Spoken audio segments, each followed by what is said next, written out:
Ladies and gentlemen, we will move on to our keynote, which is Advancing Digital Innovation for the New India.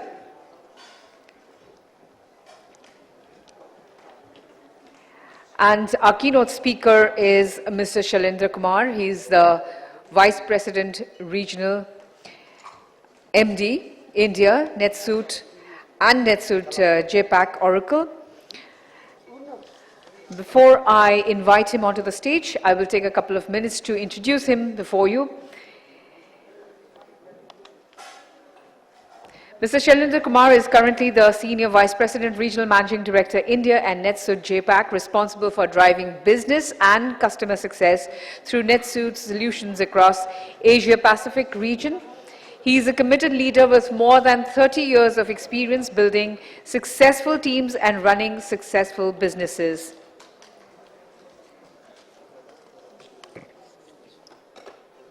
I will request Mr. Shailender Kumar to kindly come on to the dais and speak to the gathering. Sir.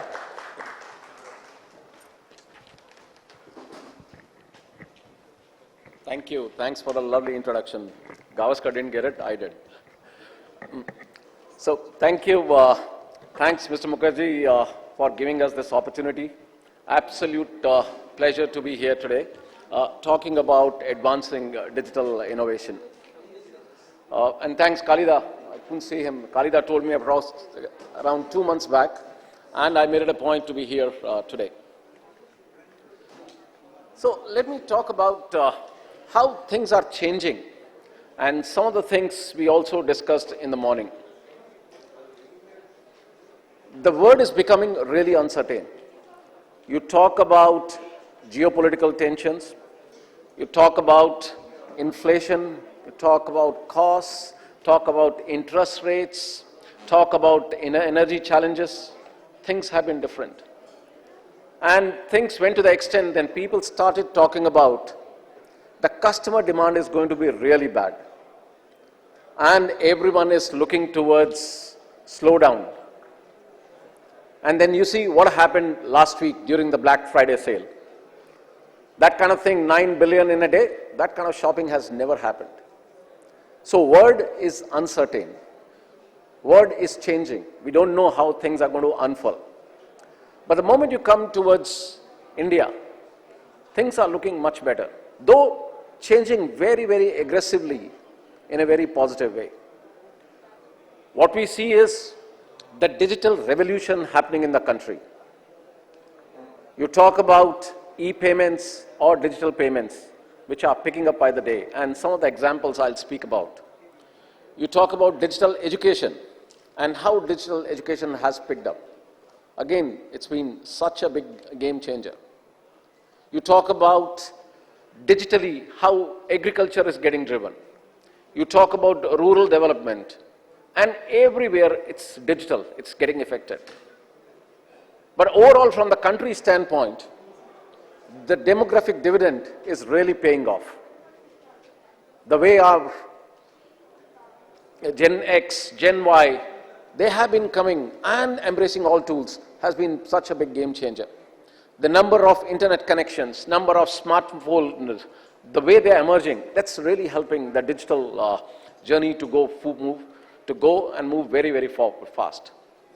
You may have seen a report that came from Morgan Stanley and published by Financial Times a couple of weeks back, talking about India achieving 7.5 trillion by 2031. People have been talking about 5 trillion by 27, 28, but they talked about 7.5 trillion. And of course, the third biggest economy. What does it mean? That in the next 9 years, every year we have to grow something like 400 to 500 billion. Not an easy job. Not an easy job. Which means the way we learn, the way we train, the way we develop our applications, the way we interact with our employees, our customers, everything is going to change. There's going to be a big change as we go forward. And when you talk about change, no one knows it better than Albert Einstein. And Albert said, if everything is changing around you, you can't be achieving a position of status quo. If you don't change, it will lead to disappointments, it will lead to failure. During our discussion in the last 3 years, there has been just one point. How do we make our organization digitally enabled? And this has been discussion after discussion after discussion. There was a survey done by BCG, and BCG said, of all the people we interviewed, the digital innovation or digital transformation came out in the top three agendas for the board. And that's how digitally everything is going to change. And when we talk about digital, why digital? Because it is fast, it is efficient, it is always available. And then the kind of flexibility it gives to our customers. They can use it anytime on any device, whenever they feel like. But when we talk about digital, the things that we really need to maintain is availability. And again, we had a very wonderful session talking about 15,000 servers, but managing that, it's such a big project. So how do we ensure that we have the critical availability, we have the performance, and we have the security that is needed? And that's the reason the whole cloud journey becomes very, very important. So from a big opportunity that India offers, to the changes which are happening, to the digital innovation or embracing the whole digital journey, we need to ensure what is the best way we can do it. And that's the reason the data strategy becomes very, very important. We believe without data strategy, digital transformation is not possible. You need to have a right source of data, irrespective of wherever that data is residing. We need to modernize the application so that at every level, the analytics are available. And which means, again, the data is available and you can filter them, you can get the insights in whatever way you feel like. We should be able to connect and integrate. Gone are the days when people used to talk about silos or getting the data from one side and then running a different kind of analytics. Those kind of things are totally gone. Then getting the insights, and that's the reason analyze and act becomes very important. And then everything about protect and secure. And we have seen what has happened at some of the places in the last 3-4 days.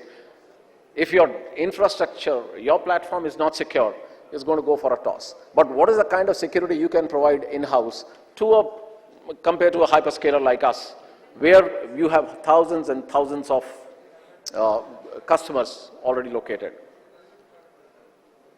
So talking about cloud, let me talk about the portfolio of applications and infrastructure. We started as a database company. We are today the biggest database company. Almost 90% of the world's database, the world's data resides in Oracle database. So we understand this business quite well. And that's how we have been evolving and ensuring our customers, the benefit of that innovation, what we are doing, or the kind of research development we are doing, that accrues to our customer.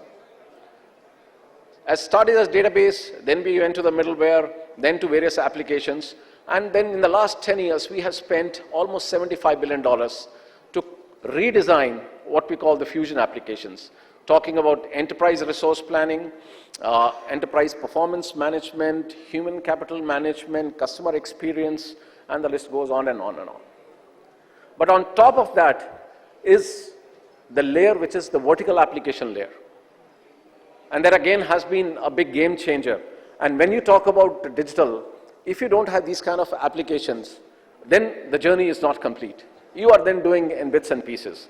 Talking about communication, in fact, all the telcos in India, for example, they have been running our billing, our mediation, and all other vertical applications. Financial services, starting from core banking to mobile banking to internet banking to risk, taxation, everything which happens in the BFSI industry. And similarly for healthcare. We acquired a company called Cerner around a year back, a $28 billion acquisition. But that is really being the game changer. Again, a company which is totally, rather born in the cloud and running totally on the cloud. And then some of the other verticals, including taxation, utilities, etc. But what is the more important part is on what you see here. Where is the president? Here. Yeah, sorry. What you see here is the infrastructure and the platform services. Compute, networking, quite easy. But what is the game changer is the database. And what we have, the latest innovation is called autonomous database. If you have a very, very big data center, say something like 5,000, 10,000, what we heard in the earlier presentation, how do you manage if you have to run database on 1,000, 2,000 data center, on data servers? How do you manage them? And that's the innovation Oracle has done by coming out with something called autonomous database. And autonomous is all about self-driving, self-securing, and self-recovering.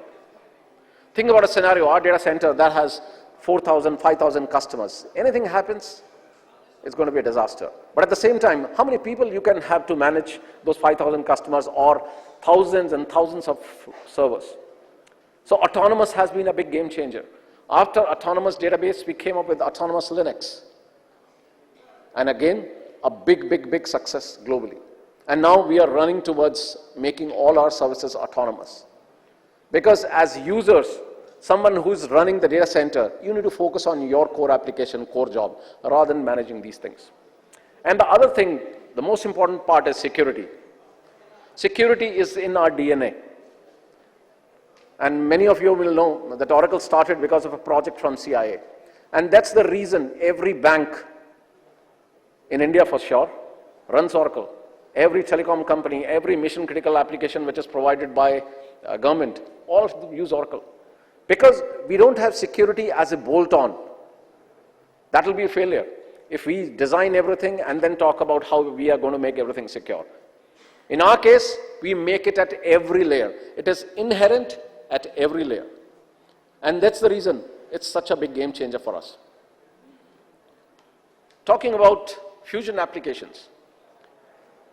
We are the only one that talks about complete integrated and suite, spanning every category. And remember, we're talking about advancing digital journey, advancing digital automation.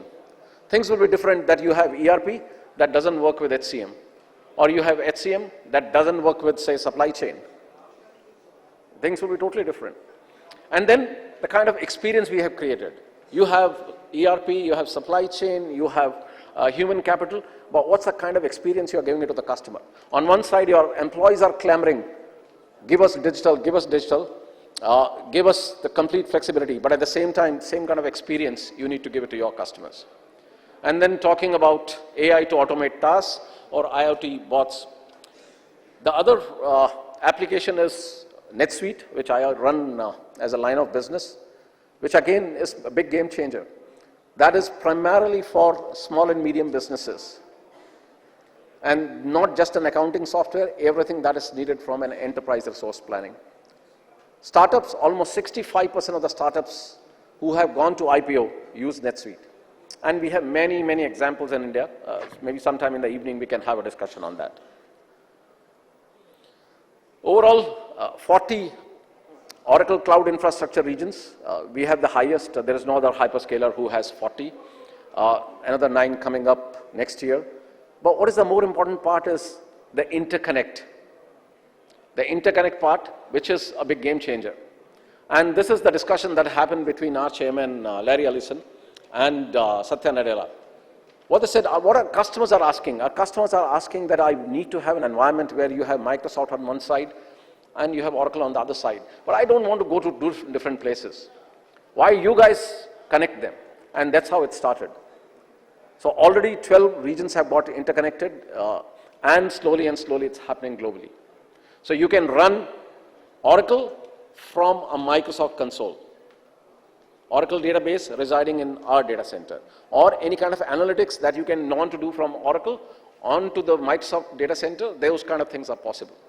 So that's been a big game changer. And That's what Oracle is really, really proud of, creating that multi-cloud options for our customers. Not only Oracle and Microsoft, we have gone a level ahead. If you have VMware environment, the whole VMware farm can be just lifted and shifted onto Oracle Cloud. And again, there are many, many examples in India already where it's happening. And that's the real advancing your digital automation. A lot of people were saying, oh, AWS has some of the databases like Aurora and RDB. We created our MySQL HeatWave and ran it on AWS, giving better performance. And that as a service is available from AWS now. Our database running on AWS. So that's how we have been changing the world. Palo Alto is another option, running on OCI. So giving options to our customers, giving flexibility. And if you see overall scenario, a lot of our customers are saying we have our own cloud strategy. Different kind of strategies include, there will be customers who are saying we want to exit data center completely to run our applications. We want to make our customers, partners, employees, everyone digital natives, but at the same time, we don't want to run anything on our own. That is, everything goes to public cloud. Then there are customers who are saying, this is the application which is, I'm going to run on-prem, this is on the cloud, this is public cloud, private cloud, and different kind of setups. So making a hybrid. But there are many customers who have come to us, and especially from the regulated industry. What they said is, we want to run our application on cloud, but we don't want data to leave our premises. Or we don't want data to leave because of latency reason. So to provide flexibility of whatever kind of environment you have, multi-cloud, hybrid, public, we created something called a dedicated cloud. A dedicated cloud that can run within your data center. Suppose your data center provider is Entity or you have Control S. You can have a dedicated cloud running in your data center. Your data doesn't go anywhere, but at the same time you get all the benefits from a cloud standpoint. This has been a big game changer globally. The biggest example we have is Nomura. Nomura controls almost 75% of the Japanese capital market. And Nomura was the first globally to start, and they started from first to second to third now.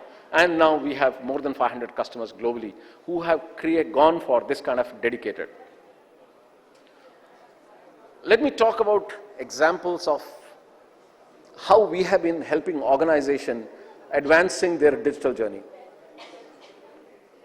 3 years back, when we had discussion with some of our customers, no one was talking about cloud. Was pandemic and real accelerator? Yes.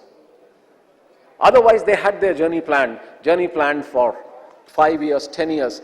In 2018, for example, I had a discussion with CEO of one of the banks, and he said it's going to be 2026, 27 plan. But now those things are implemented and things are the past now. Things like UPI, where you don't know, if I'm a banker and I manage this application, I don't know how many transactions are going to happen today. In fact, the CEO of a bank asked me, he said, whenever there is an event in the evening, like IPL or football matches nowadays, why the transaction goes up? The answer is very simple. People tend to eat out. There are, eat out in the sense, order food from outside. Then there are companies like Swiggy, Zomato, they'll give you so many options. The options will go up. So and on a given day, how many transactions are going to happen, no one knows. And if you don't have a cloud, those things can't be managed. Now, UPI for ICICI Bank runs on our public cloud. But if I talk about Axis Bank, they wanted our cloud within their data center. I was talking about digital payments, how they are changing the world. That's another big thing. When we spoke to stock exchange in 2016, 2017, they had all know about taking the IPOs to cloud. But those kind of things have started happening. So if you have to think about the change makers, we have really in the market gone and created some of the changes what people were not tuned to. People were not accepting those kind of things, but now are happening. You may have read in the newspaper around 3 weeks back, Niti Aayog is basically talking about an application to track fake drugs. And when I had my discussion with the chairman at that time, Mr. Rajiv Kumar, I was really surprised. India is producing and exporting something like $1 billion of fake drugs. But that's nothing compared to the number of lives which we endanger. So we, along with Apollo Hospital, Strides Pharma, started working on a system, blockchain-based system, that when it starts from the warehouse and by the time it lands at a pharmacy shop, how we track each and everything, and how do we ensure whether it's been replaced at any point of time or not. Even today, you want to use it, you can scan the barcode, you can see the complete tracking, and you can track how it's gone from one place to the other place. So this is the kind of projects. Talking about the autonomous cloud, we did a project with Niti Aayog again on the aspirational district. Because Prime Minister said, how do I know which are the districts which are really, really bad and what's the kind of action we are taking and what is that action leading to? So kind of digital phenomena or digital revolution which is happening in the country, and I'm really, really proud to say we have been really at the forefront. Many of you may have heard about ONDC, the Open Network Digital Commerce. We are working for one of the parts called SLDE, which is Secure Logistics Document Exchange. We are on a portal, again a blockchain-based portal. You have the importer, you have exporter, you have their respective logistics companies and their respective banks. So the first transaction was done almost 8 months back, and it was a domestic transaction, went very successfully, and slowly, domestic, international, all those things are happening. Similarly, a lot of partners came to us. They said, the kind of stuff you are already doing with the customers, giving them a dedicated kind of thing, why don't you give a similar kind of environment so that we could run for our customers? That is, as a SI or as an ISV, I can provide services to my customers, in many cases white labeling it. And those kind of things are also happening. Just the last thing on the global impact. We heard about sustainability. We from our side, internally, we have already announced it that we are going to be carbon neutral by 2025. But at the same time, we are working with all the organizations using NetSuite or Fusion ERP to help them measure what's the kind of carbon content they have been generating and what are the best ways to replace them. A lot of things on the public health side, again, as CSR activities, also on the public records, the Cerner thing I was talking about. We run, this is very important because it's not that we are helping everyone on the digital side, make everything digital. We need to also give right kind of skills to the students in India. So Oracle Academy runs our education practice, and a part of that from the philanthropy side, which we are extending to ITIs, polytechnics, and colleges. So thank you, and thank you. Really appreciate, and if you have any questions, we can catch up during tea or sometime in the evening. Thanks again, Mr. Mukherjee. Thanks, Khalida. Thank you. Thank you very much, sir. May I request Mr. Suman Banerjee, CHRO, ABP Private Limited, to kindly come forward and present a memento to Mr. Shailender Kumar. Thank you very much for this very interesting session. That was a lot of information you've shared with us. Thank you very much, sir. Thank you, sir.